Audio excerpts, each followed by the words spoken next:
Number 5 আলামত।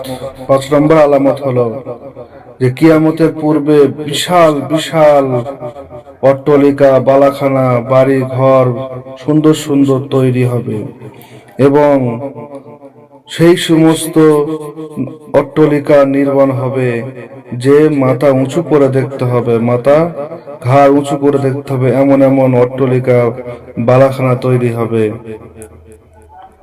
তারপরে হলো আমলের অলসতা এবং অন্তরে লালসা বাড়বে। যে আমল করবে, আল্লাহর জন্য ইবাদত করবে, সেই ইবাদতে অলসতা চলে আসবে এবং আমলের মধ্যে করে লালসা চলে আসবে।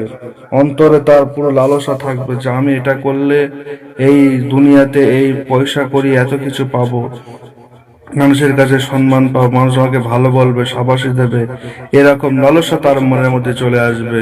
কিন্তু আল্লাহর ইবাদত করার মধ্যে তার মনটা অলস, যে এখন থাক, পরে হবে, আজ নামাজ পড়বো না, পরে নামাজ পড়বো, অন্যদিন ইবাদত করব, আজকে নয়।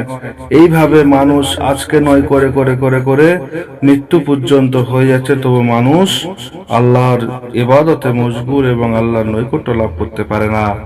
সেই জন্য আমরা এই সমস্ত কাজ থেকে বিরত থেকে কি করলে আল্লাহর নৈকট্য লাভ, আল্লাহর সন্তুষ্ট করা যাবে, সেটাই আমল করবো ইনশাআল্লাহ। আল্লাহ তাআলা আমাদের সকলকে এই সমস্ত কাজ থেকে বিরত থাকার তৌফিক দান করুন, আমিন।